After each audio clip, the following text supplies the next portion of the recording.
yang natural begitu adalah intensitas hujan yang sangat besar. Nah, ini menyebabkan banjir ya.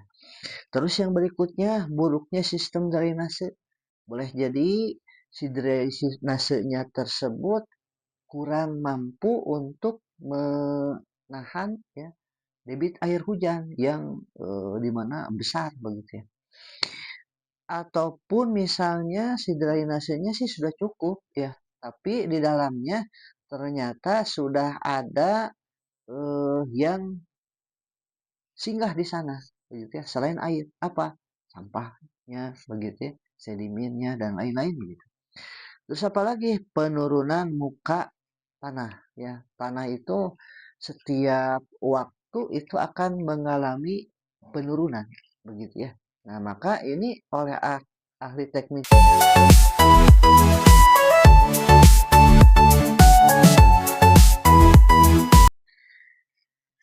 Assalamualaikum warahmatullahi wabarakatuh. Kembali di Kang Cep Channel.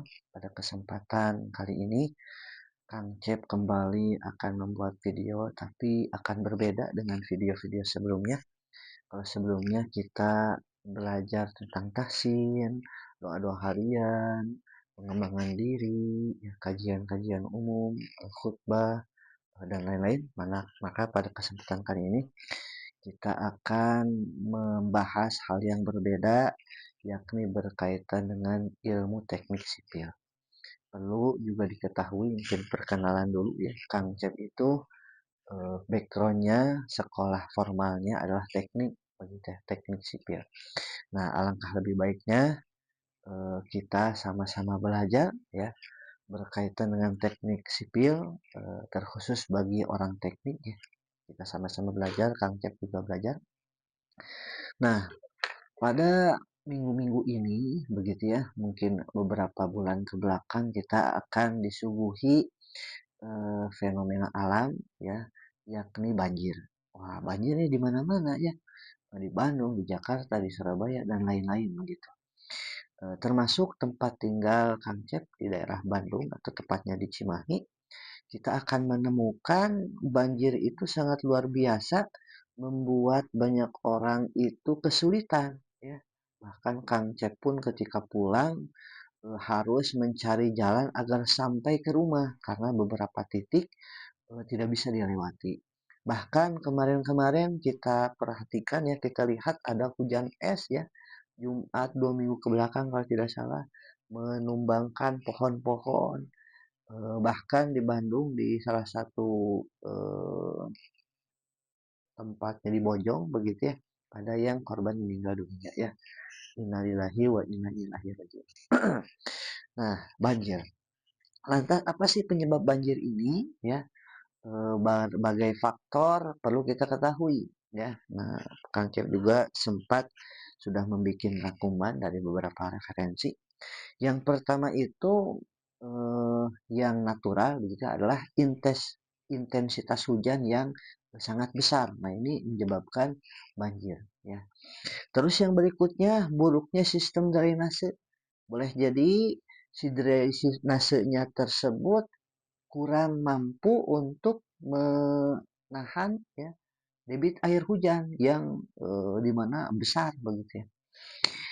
Ataupun misalnya si drainasenya sih sudah cukup ya, tapi di dalamnya ternyata sudah ada yang singgah di sana begitu ya. Selain air apa? Sampahnya begitu ya, sedimennya dan lain-lain begitu.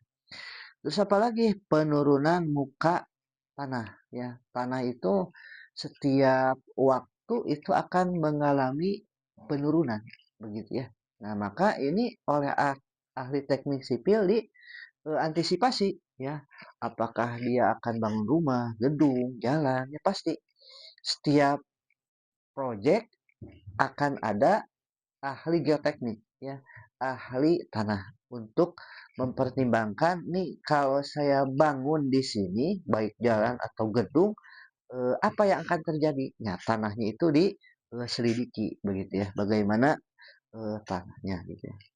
Atau juga penyebab banjir ini yang berikutnya adalah alih fungsi lahan. ya, yang tadinya memang tempat tersebut tempatnya air, tapi oleh manusia dibikin bangunan di sana, ya rumah di sana, ya otomatis si air itu akan kembali ke sana, begitu ya, seperti misalnya di Bale Endah, begitu ya. Nah, itu akan langganan banjir karena memang dulunya di situ ya tempat air, begitu ya. Dan yang terakhir, yang kelima, penyebab banjir itu selain tadi ya intensitas curah hujan, buruknya sistem drainase, penurunan muka tanah, alih fungsi lahan, dan juga difaktori oleh kebiasaan manusia yang buruk. Nah, coba sahabat-sahabat lihat ya, di drainase kita, banyak sampah coba. Kasur, plastik, bola, baju, pakaian begitu ya. Wah, nah ini perlu tindak lanjut begitu. Lantas apa saja solusi-solusi ketika banjir ini datang ya? Yang pertama adalah bagi orang yang berkepentingan ya, yang berteknik sipil dengan pemerintahnya, dengan masyarakat begitu ya, melakukan riset dan inovasi misalnya agar banjir ini tidak berkelanjutan ya, analisis hidrolis ya, analisis hidrolika ya, apa hidrolis air, bagaimana kita mengenal air ini, berapa kapasitasnya, maka akan ada lembaga yang khusus terkait air ya, ada Pusair kalau di Bandung begitu ya. Dan ini berkaitan dengan curah hujan per tahun gitu ya, bahkan per hari juga ada di sini begitu ya. Kang Syaf juga dulu waktu pas ketika tugas akhir mengambil berkaitan dengan air ya, bagaimana sistem drainase saat itu. Makanya Kang Syaf pada kesempatan kali ini kita sama-sama belajar untuk berkaitan dengan masalah banjir ini gitu ya. Analisis hidrologis begitu ya. Analisis hidrolika juga berkaitan dengan penampang drainasenya begitu ya, atau sungainya. Sudah cukupkah untuk menampung air tersebut?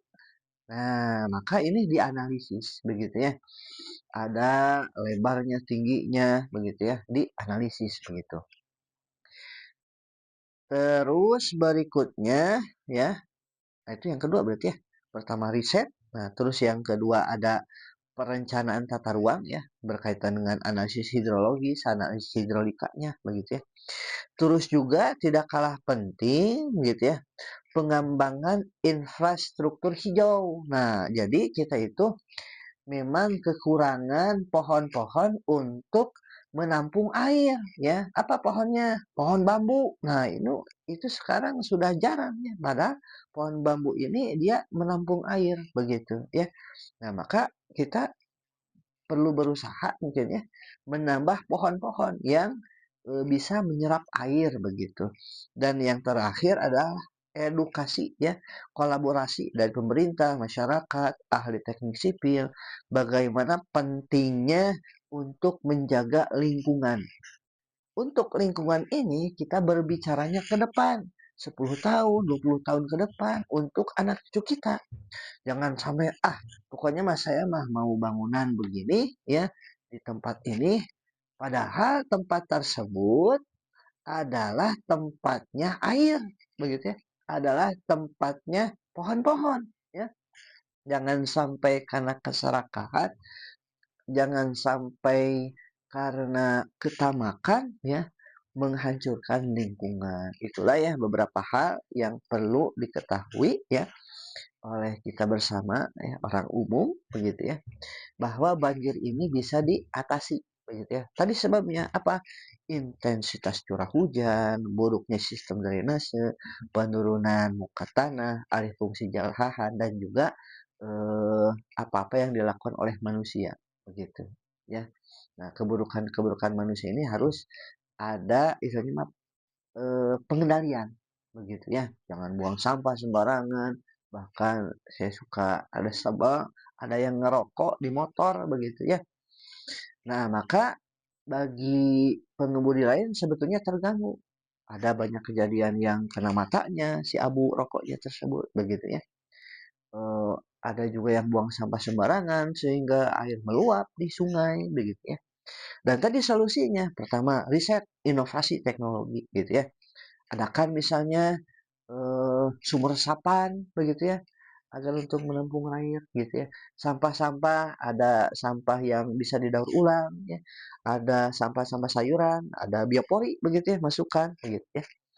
Ins Inovasi ya riset, terus perencanaan tata ruang begitu ya.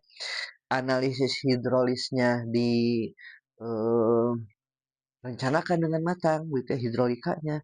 Pengembangan infrastruktur hijau, ya pohon-pohon ditanam kembali, dan edukasi kolaborasi dengan masyarakat. Ya, itulah beberapa hal yang berkaitan dengan banjir.